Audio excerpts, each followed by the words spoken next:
সুপ্রিয় শিক্ষার্থীরা, তোমরা সবাই কেমন আছো? আশা করি সবাই ভালো আছো, নিরাপদে আছো, সুস্থ আছো।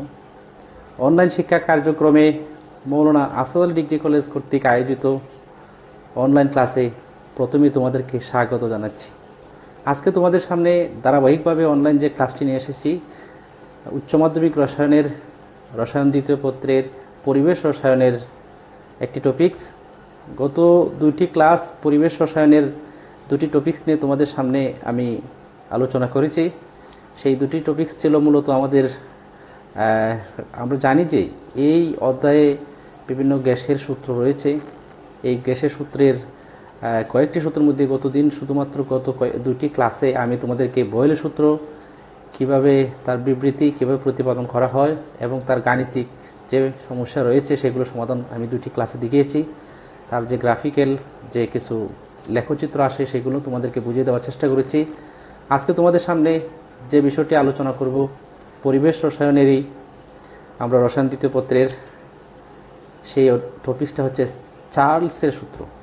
এই চার্লসের সূত্র বিবৃতি কীভাবে তার সূত্র প্রতিপাদন করা হয়েছে এবং তার সূত্রের সমন্বয়ে কী কী বিষয় রয়েছে সেইগুলো তোমাদের সামনে আমি উপস্থাপন করছি। যাই হোক, আমরা কথা না বাড়িয়ে আমাদের মূল আলোচনা চলে যাচ্ছি। আজকের টপিকস হচ্ছে পরিবেশ রসায়নের চার্লস এর সূত্র। আমাদের চার্লসের সূত্র,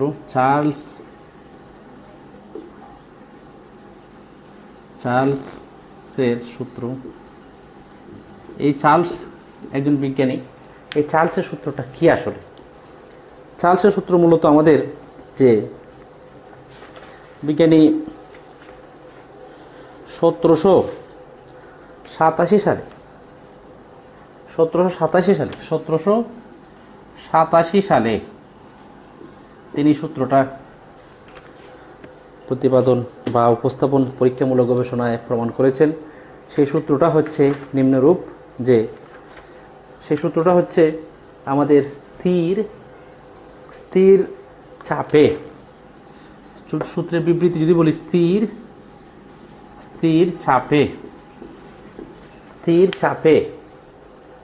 সূত্রটি বিবৃতি কি, যে আমরা যদি আসে পরীক্ষা সূত্রটি কি বা বিবৃতি করো সূত্রটি লিখো, তাহলে কি লিখবা?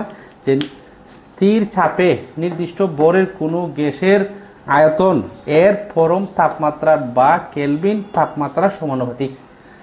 স্থির চাপে এর কন্ডিশনটা কি? স্থির চাপ মানে কি? প্রেসার স্থির, আবার সাথে মূল সংখ্যা স্থির। এন মানে মূল সংখ্যা স্থির, মূল সংখ্যা এন ও স্থির। এই দুটা আমাদের মূলত কি স্থির থাকতে হবে, স্থির। তাহলে আমরা বললাম যে আয়তন, তার গ্যাসের আয়তন তার পরম তাপমাত্রা কি বা কেলভিন তাপমাত্রার সাথে সমানুপাতিক। তাহলে বি প্রপোর্শনাল টি। তাহলে আমাদের বি প্রপোর্শনাল টি, এটা হচ্ছে মূলত আমাদের চার্লস সূত্র। আবার বলি যে নির্দিষ্ট চাপে যে কোনো গ্যাসের, নির্দিষ্ট ভরের যে কোনো গ্যাসের আয়তন তার পরম কেলভিন তাপমাত্রার সাথে সমানুপাতিক, সেটা হচ্ছে চার্লস সূত্রের সম্পর্ক। অর্থাৎ তিনি আয়তন এবং তাপমাত্রা নিয়ে সূত্রটি প্রমাণ করেছেন এবং পরীক্ষামূলকভাবে 1787 খ্রিস্টাব্দে তিনি এটা প্রমাণ দেখিয়েছেন। অর্থাৎ আমরা এখানে যদি খেয়াল করি, তাহলে বি যদি বাড়ে টিও বাড়বে, বি যদি কমে টিও ঠিকই টি কমবে। বি বাড়লে টি বাড়বে, বি কমলে টিও কমবে। কেন হ্রাস পাবে? কারণ একে অপরের সমানুপাতিক। বি বাড়া মানে টি বাড়া, টি বাড়া মানে বি বাড়া, টি কমা মানে বিও সাথে সাথে কমা। এটা হচ্ছে মূলত আমাদের যে কোনো গ্যাসের ক্ষেত্রে একটা আয়তনে থাকবে, সেখানে যদি চাপ নির্দিষ্ট রাখা হয়, তখন আয়তন বাড়লে গ্যাসের তাপমাত্রা বাড়বে, আর আয়তন যদি কমে তাপমাত্রাও কমাতে হবে। এটা হচ্ছে মূলত আমাদের চার্লস সূত্র। তিনি এটা পরীক্ষামূলকভাবে প্রমাণ করে দেখিয়েছেন। এখান থেকে যদি আমরা সূত্রটাকে একটু লিখতে চাই, তাহলে আমরা B equal to K into T. এখানে কে কি? কে একটা সমানুপাতিক ধ্রুবক। এখানে কে একটি সমানুপাতিক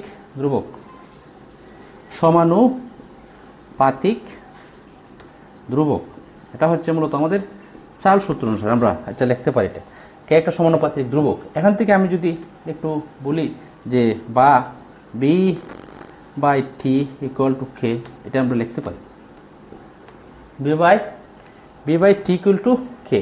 B by T equal to কি কে লেখা যায়, B by T equal to K লেখা যায়।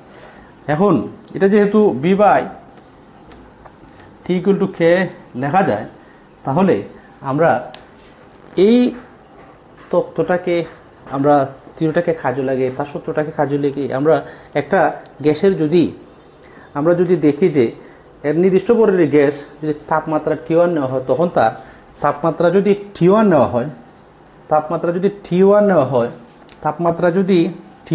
হয়, তখন আমাদের তার আয়তন হবে V1 আর স্থির থাকবে কি, স্থির থাকবে চাপ। T2 যদি তাপমাত্রা নেওয়া হয় তাহলে আয়তন হবে V2। এই রাশিমালা পাওয়া যাবে। এই রাশিগুলো পাওয়ার পরে আমরা যদি এটা নির্দিষ্ট করে একটা গ্যাসের ক্ষেত্রে তাপমাত্রা জাস্ট চেঞ্জ, আয়তনও চেঞ্জ, আবার যদি তাপমাত্রা চেঞ্জ করে আয়তনও চেঞ্জ হয়, তখন আমরা যদি চাল সূত্র অ্যাপ্লাই করি, যদি আমরা চাল সূত্র প্রত্যেকটার সাথে অ্যাপ্লাই করি, তাহলে দেখবা যে আমরা যদি V1 প্রপোর্শনাল কি আর T1 লিখতে পারি, V1 প্রপোর্শনাল কি T1 লিখতে পারি, বা V1 সমান কে T1 লিখতে পারি এটা। তারপরে বা এখান থেকে আমরা V1 by T1 equal to কে, এই যে কেটা হচ্ছে এখানে সমানুপাতিক ধ্রুবক, এটা আমরা মনে করে 1 নম্বর সমীকরণ দিলাম। এটা কি দিলাম, 1 নম্বর সমীকরণ দিলাম। এখন আমি যদি 1 নম্বর সমীকরণ এটা দেই, তাহলে আমরা যদি 1 নম্বর সমীকরণ এটা দেই, তাহলে এখানে কি আমরা যদি এই যে আমরা এই কন্ডিশনে আমরা বের করলাম, যদি আমরা এখন এই কন্ডিশনে আমরা বের করতে চাই, তাহলে কি লেখা যায়, এখানে যদি আমরা দ্বিতীয় T2 এবং B2 কন্ডিশনে আমরা অ্যাপ্লাই করি, দেখো তাহলে B2 প্রপোর্শনাল কি, আমরা বলতে পারি যে T2 আয়তনের সাথে তার পরম কেলভিন তাপমাত্রার সমানুপাতিক, চাল সূত্র, বা B2 সমান লেখা যাবে K ইন্টু T2, বা B2 বাই দেখা যাচ্ছে না ঠিক মতো, এখান থেকে যদি বা লিখি B2 বাই T2 সমান লেখা যাবে K, 2 নম্বর সমীকরণ, এভাবে লেখা যাবে 2 নম্বর সমীকরণ।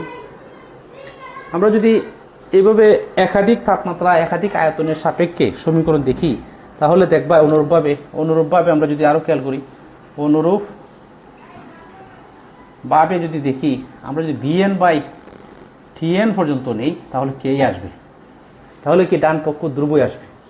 একাধিক তাপমাত্রা একাধিক আয়তনে নির্দিষ্ট চাপে, স্থির চাপে যদি আমরা চাল সূত্র অ্যাপ্লাই করি, তাহলে এই কন্ডিশন আনবে। আমরা যদি এখন কি করি, 1 আর 2 নং সমীকরণকে কাজে লাগাই, তাহলে দেখবা এই চাল সূত্রটা এখন আমরা কি করব, 1 আর 2 নম্বর সমীকরণটাকে আমরা কাজে লাগাইব। কোন সমীকরণ, মনে করো এই যে 1 নম্বর সমীকরণ, আমরা এখানে যে 1 নম্বর সমীকরণটা ধরছিলাম, সেই সমীকরণটা আর হচ্ছে এখানে এই 2 নং সমীকরণটা আমি যদি এখন কাজে লাগাই, তাহলে আমরা কি বলবো, যেহেতু ডান পক্ষ কে দুই দিকে সমান, তাহলে আমরা বলতে পারি যে কে সমান কে, অর্থাৎ আমরা এটাকে যদি K1 দ্বারা প্রকাশ করি, এটা যদি K2 দ্বারা প্রকাশ করি, তাহলে K1 ইকুয়াল টু K, দুটোই সমান। এটা না বলে আমরা যদি বলি এটা কেউই ধরবো, K1 আর K2 ধরার প্রয়োজন নাই, কারণ কে সমান, তাহলে আমরা বলতে পারি যে V1 by T1 equal to V2 by T2 equal to K বা ইকুয়াল টু K। লিখে এটা না লিখে আমরা শুধুমাত্র যেটা V1 by T1 equal to V2 by T2, এটা হচ্ছে চাল সূত্রের গাণিতিক আমাদের রূপ, অর্থাৎ গাণিতিক আমাদের যে অঙ্কগুলো আসবে সেই সূত্র দ্বারা আমরা বিভিন্ন সময় এই মানগুলো দ্বারা অঙ্ক করব, গাণিতিক সমস্যা সমাধান করব। অর্থাৎ এর V1 by T1 equal to V2 by T2, এখানে চাপ স্থির থাকবে, চাপ প্রেসার স্থির থাকবে। এই কন্ডিশনে দেখবা 3টা মান দেওয়া থাকবে আর একটা মান কি দেওয়া নাই, সেটা আমরা বের করতে পারবো। এটা হচ্ছে মূলত আমাদের চাল সূত্র। তাহলে কি চাল সূত্রটা আমরা এই মনে রাখতে হবে, V1 by T1 equal to V2 by T2, এটা হচ্ছে চাল সূত্রের গাণিতিক সমীকরণ। একে আমরা বলতে পারি কি, চার্লস সূত্রের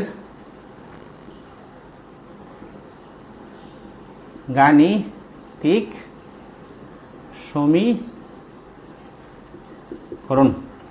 এটা হচ্ছে আমাদের চার্লস সূত্রের গাণিতিক সমীকরণ। এবার আমরা বের করতে পারবো এই মানগুলো বা এই সমীকরণগুলো, অর্থাৎ এটা চার্লসের সূত্রের সমীকরণ। এখন এই চার্লস সূত্রের যে সমীকরণটা আসলো, এই চার্লস সূত্রের সমীকরণে আমরা এখানে চার্লস সূত্র যেহেতু দেখলাম বি প্রপোর্শনাল টু টি, অর্থাৎ স্থির চাপ যদি স্থির থাকে, প্রেসার যখন স্থির থাকে, তখন আমরা এই সূত্রটা দেখলাম। আমি যদি একটা গ্রাফ অঙ্কন করি, তাহলে এখানে যদি আমি বি বনাম টি লেখচিত্র যদি দেখি, তাহলে এই গ্রাফটা কি হবে এবং এই গ্রাফটা কোন সূত্রকে সমর্থন করে, এই প্রশ্নটা আসে। আমরা এক্স অক্ষ, এটা ওয়াই অক্ষ বরাবর কি নিলাম, বি আয়তন, আর এক্স অক্ষ বরাবর টি নিলাম। ঠিক আছে, আমরা গত ক্লাসে বা বয়েলের সূত্রের গ্রাফের সময় আমরা এভাবে লিখেছি। অর্থাৎ সবসময় এক্স অক্ষে যেটা নিবায় তার উপরে নির্ভর করে, যার উপর নির্ভর করে তাকে ওয়াই অক্ষ, আর যার উপরে নির্ভর করে হয় তাকে এক্স অক্ষ সবসময় বসাইতে হয়। তাপমাত্রাটা আমরা এটা যদি ধরি, তাহলে এখানে যে সরল রেখাটা আমরা যে একটা রেখা পাবো, কোন রেখা পাবো মূলত, এখানে আমরা যদি খেয়াল করি, এখানে যদি দেখি যে বি কে টি, এটাকে আমরা কি ধরলাম ওয়াই, আর এটাকে ধরলাম এম, আর এটাকে ধরলাম এক্স, আর সি মনে করো একটা যদি থাকে, ঠিক আছে, একটা সি যদি থাকে, অর্থাৎ Y equal to M X plus C যদি হয়, এটা হচ্ছে মূলবিন্দুগামী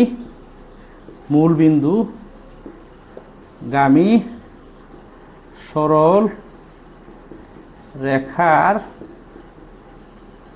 সমীকরণ। এটা হচ্ছে মূলত মূলবিন্দুগামী সরল রেখার সমীকরণ এটা। অর্থাৎ এই চার্লস সূত্র অনুসারে আমরা মূলবিন্দুগামী সরল রেখা পাবো। অর্থাৎ আমরা কি খেয়াল করব, যে আয়তন যদি বাড়ে তাপমাত্রাও বাড়বে। দেখবো এইভাবে আমরা যদি মান দেখাই, গ্রাফটা এইভাবে হয়ে যাবে, তাহলে মূলবিন্দুগামী সরল রেখা হবে। অর্থাৎ এভাবে আমরা পেয়ে যাব, দেখবা এভাবে পেয়ে যাব আমরা, যে একাধিক চাপও যদি হয়, আমরা যদি চাপ, এটা যদি P1, এটা যদি P2, এটা যদি P3, একটা নির্দিষ্ট চাপে তারা কি একটা মূলবিন্দুগামী, অর্থাৎ এখানে মূলবিন্দু থেকে প্রত্যেকটা রেখা গ্রাফিক্যালি পাওয়া যাবে। তাহলে এটা কি বলবো আমরা, মূলবিন্দুগামী সরল রেখার সমীকরণ অনুসারে আমরা বি বনাম টি লেখচিত্র অনুসারে দেখব, সেটা চার্লস সূত্রকে সমর্থন করে। চার্লস সূত্রটা কি, যে আয়তন বাড়লে আয়তন তার তাপমাত্রার, কেলভিন তাপমাত্রার সমানুপাতিক, তাহলে টি আর বি অর্থাৎ একসাথে বাড়বে, কমলে একসাথে কমবে। এটা হচ্ছে মূলত এখানে, যেহেতু এখানে স্থির চাপে কথাটা আছে, এখানে কি আছে, প্রত্যেকটা এই কি স্থির চাপে যেহেতু মূলবিন্দুগামী সরল রেখা পাওয়া যাচ্ছে, স্থির চাপ যেহেতু এখানে, তখন তাদেরকে বলা হবে, এই গ্রাফগুলোকে বলা হবে আইসোবার। তাকে কি বলা হবে, আইসোবার বলা হবে। তাকে কি বলা হবে, আইসোবার গ্রাফ বা লেখচিত্র, আইসোবার বলা হয়, বা যাকে বলা হয় সমচাপীয়। আইসো মানে সেম, আর বার মানে চাপ। তাহলে কি বলবো আমরা, সমচাপীয় লেখচিত্র বা সমচাপীয় লেখ। এটা হচ্ছে চার্লস সূত্র অনুসারে আমরা পাবো। ঠিক আছে, এটা হচ্ছে গ্রাফটা কার, চার্লস সূত্র অনুসারে আমাদের গ্রাফটা কি, এইভাবে আমরা পাবো। আরেকটা গ্রাফ যদি দেখি, সেখান থেকে আমরা যদি দেখি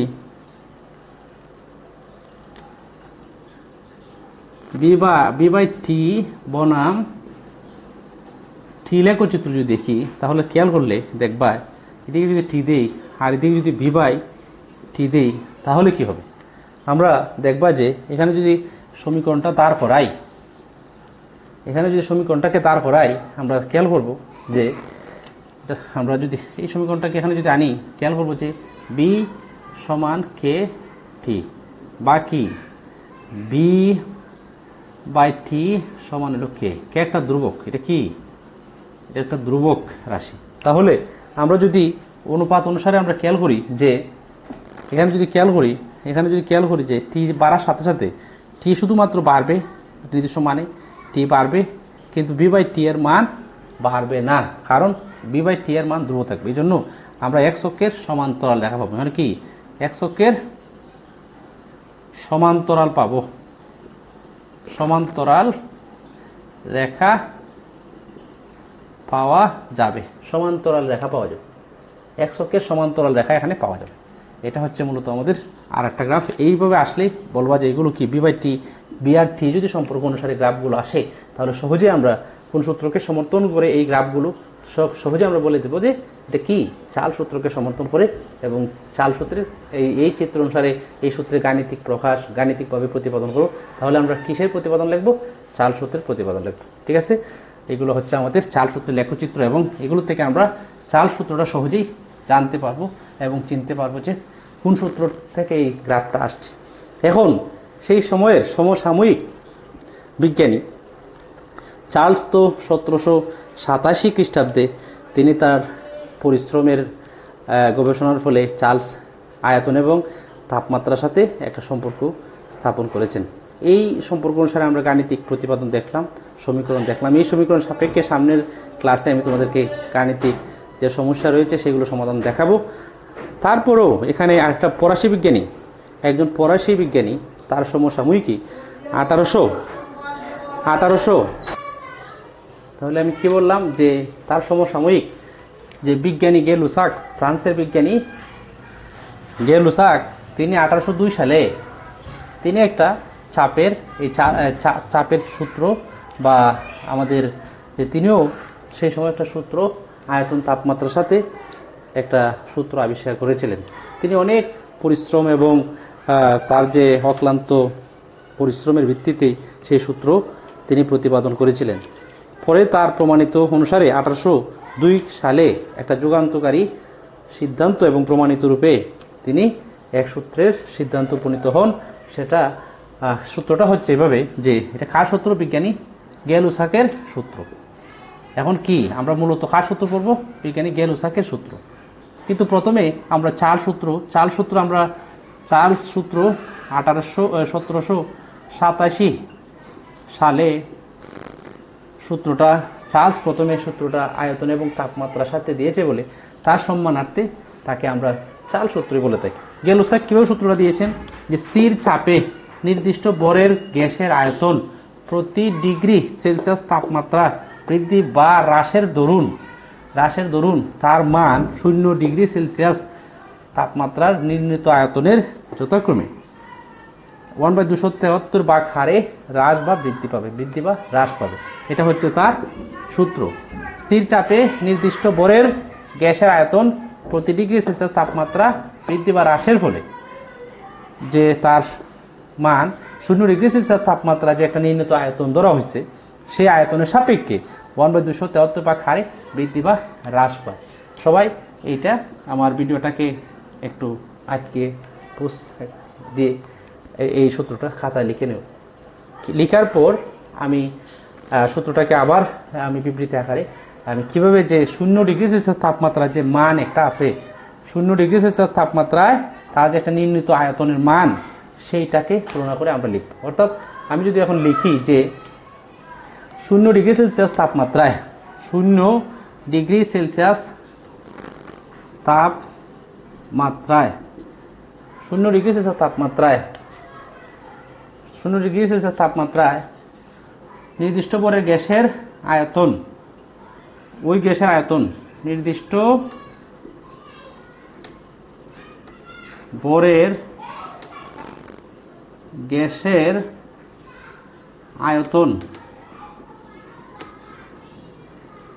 আয়তন সমান 20 সেন্টিমিটার কিউব ধরে নিলাম। মানে 0 ডিগ্রি সেলসিয়াস তাপমাত্রা মনে করো তার একটা আয়তন 20 সেন্টিমিটার। অর্থাৎ আমরা বললাম যে তাপমাত্রা নির্ণীত, অর্থাৎ 0 ডিগ্রি সেলসিয়াস তাপমাত্রায় নির্ণীত আয়তনের তার যে একটা মান 0 ডিগ্রি সেলসিয়াস তাপমাত্রায় আমরা ধরে নিলাম 20 সেন্টিমিটার কিউব একটা নির্দিষ্ট মান আছে ওই গ্যাসটার।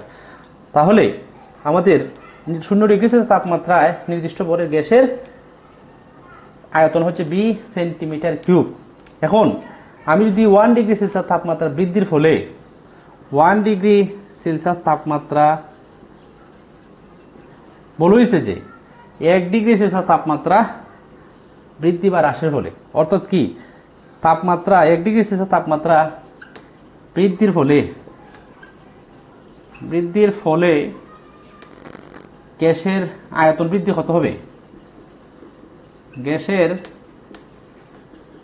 আয়তন বৃদ্ধি আমরা যদি লিখি, আয়তন বৃদ্ধি হবে সমান, আমরা যদি এটাকে আবার বলি যে 0 ডিগ্রি সেলসিয়াস তাপমাত্রায় নির্দিষ্ট গ্যাসের আয়তন যদি বি নট সেন্টিমিটার কিউব ধরি, তখন এটা বলবো যে বি নট আছে 0 ডিগ্রি সেলসিয়াস তাপমাত্রা বি নট আছে, তখন বি নটের এত ভাগ, বি নটের 1/273 ভাগ বৃদ্ধি পাবে। তাহলে আমরা কি বললাম যে 1 ডিগ্রি সেলসিয়াস তাপমাত্রা বাড়ালে গ্যাসের আয়তন কতটুকু বৃদ্ধি পাবে? 0 ডিগ্রি সেলসিয়াস তাপমাত্রা আছে বি নট, তাহলে বৃদ্ধি পাবে কত? হয়েছে 1/273 ভাগ হারে বৃদ্ধি পায়। তাহলে লেখা যাবে বি নটের 1/273 ভাগ হারে সেটা বৃদ্ধি পাচ্ছে। সেটা হচ্ছে তার আমাদের কিসের সূত্র? চার্লসের মানে গেলুসাকের সূত্র। এখন আমি যে বললাম যে এত ভাগ হারে আমরা পাইলাম, তাহলে 1 ডিগ্রি সেলসিয়াস তাপমাত্রায় 1 ডিগ্রি সেলসিয়াস তাপমাত্রা বৃদ্ধির ফলে গ্যাসের মোট আয়তন বৃদ্ধি কত? মোট আয়তন বৃদ্ধি আমরা যদি বলি B1 সমান বি নট প্লাস বৃদ্ধি এতটুকু হয়েছে, তাহলে বি নট বাই 273, এটা আমরা বলতে পারবো যে B1 সমান বি নট প্লাস বি নটের 273 ভাগ। ঠিক আছে, এইভাবে বৃদ্ধির ফলে সেটা হয়। এখন সেটা আমরা বিজ্ঞানী গ্যালুসাকের যে চাপের সূত্র, যে সূত্রটা, সেটা আমরা এইভাবে বিবৃতি আসে এবং এটা গাণিতিক প্রতিপাদন আমরা দেখাবো এবং এর তাৎপর্য কি সেটা আমার ভিডিও রেকর্ডিং এর বা আপলোডের সুবিধার্থে আমরা ক্লাসটি সামনের দিন তোমার এটার গাণিতিক তাৎপর্যটা দেখাবো। আজকে এ পর্যন্তই। সকলেই করোনাকালীন এই সময়ে সকলেই সুস্থ থাকো, সকলের মঙ্গলময় জীবন কামনা করে এবং সকলের দীর্ঘায়ু কামনা করি। আজকের মতো অনলাইন ক্লাস থেকে বিদায় নিচ্ছি। সকলকে ধন্যবাদ।